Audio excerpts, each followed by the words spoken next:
இன்னைக்கு நவராத்திரியோட 5th டே நினைக்கிறேன் இல்லையா? 5th டே. ஸோ இன்னைக்கு நம்மளோட முத்துலட்சுமி நகர் அண்ட் சபரிஸ்ட்ரீட்டோட நம்ம யூனிட் வந்து சுவாமிக்கு நமக்கு என்ன தெரியுமோ அதை ஆஃபர் பண்ண போகிறோம். ஸோ எல்லாரும் பேரண்டாக இருந்தாலும் சரி, பசங்களாக இருந்தாலும் சரி, யாருக்கு என்ன தெரியுமோ நம்ம சுவாமிக்கு ஆஃபர் பண்ணலாம். அதனால ஃபஸ்ட்டு சாய் ரஞ்சனி சேர்ந்து பாடினாலும் சரி, தனித்தனியாக பாடினாலும் சரி.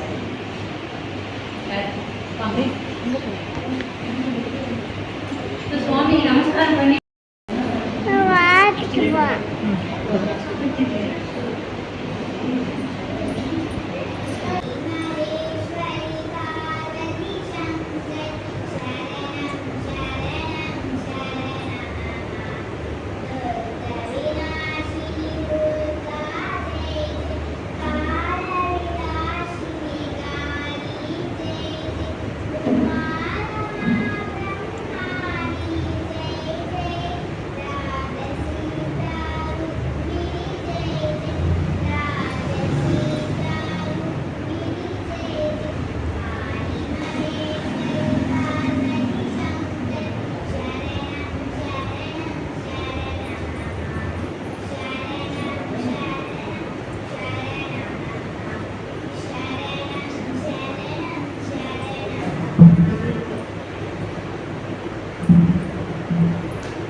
शिव शिव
பிரம்மதேவரும் அவனிடம் சென்று உனக்கு என்ன வேண்டும், என்ன வர வேண்டும் என்று கேட்டார். அதற்கு மகிஷாசுரன், நான் மிருகமாகவோ இல்ல மனிதர்கிட்ட கொல்லப்படக்கூடாது என்று வரம் வாங்கினான். பிரம்மரும் அந்த வரத்தை அளித்தார். அவன் மகிஷாசுரன் ஆக்ரோஷமாக தேவலோகத்தை தாக்கினான். தேவர்கள் அவனின் ஆக்ரோஷத்தை தாங்க முடியாமல் மும்மூர்த்திகள், அதாவது பிரம்மா, விஷ்ணு, சிவபெருமான் இவர்கிட்ட வந்தடைந்தார். இதை மகிஷாசுரனை பற்றி அவர்களிடம் சொன்னடம் அவர்கள் தங்கள் சக்தியை வைத்து மாய சக்தியை உருவாக்கினார்கள். அதற்கு துர்கை என்ற பெயர் வைத்தார்கள். மகாவிஷ்ணு தன்னிடம் உள்ள சங்கு சக்கரத்தை துர்கையிடம் ஒப்படைத்தார். மற்றும் சிவபெருமான் தன்னிடம் உள்ள திருசூலனை சந்திரகிரியும் ஒப்படைத்தார். பிரம்மதேவர் தன்னிடம் உள்ள தாமரையும் மற்றும் ஒரு சிம்ம வாகனத்தை உருவாக்கி துர்கை அம்மனுக்கு கொடுத்தார். அவர் துர்கையிடம் பற்றி மகிஷாசுரனை சொன்னார்கள். துர்கைக்கு கோபம் தலைக்கு ஏறியது. அவள் போருக்கு தயாரானார். இப்பொழுது மகிஷாபுரம் என்று இட்டப்பட்ட மைசூர் என்ற இடத்தில்தான் போர் நடந்தது.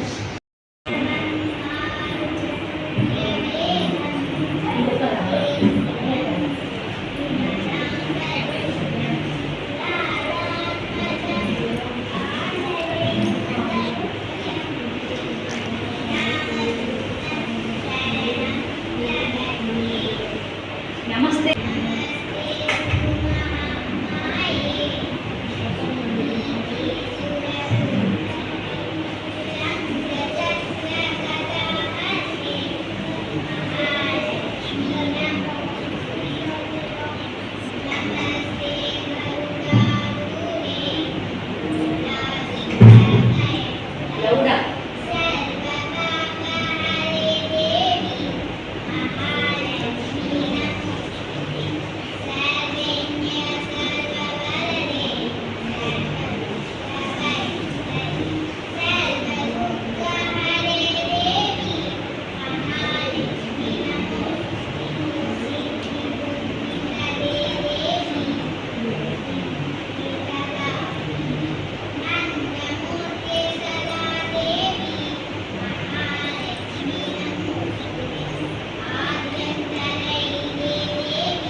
சொன்னார்.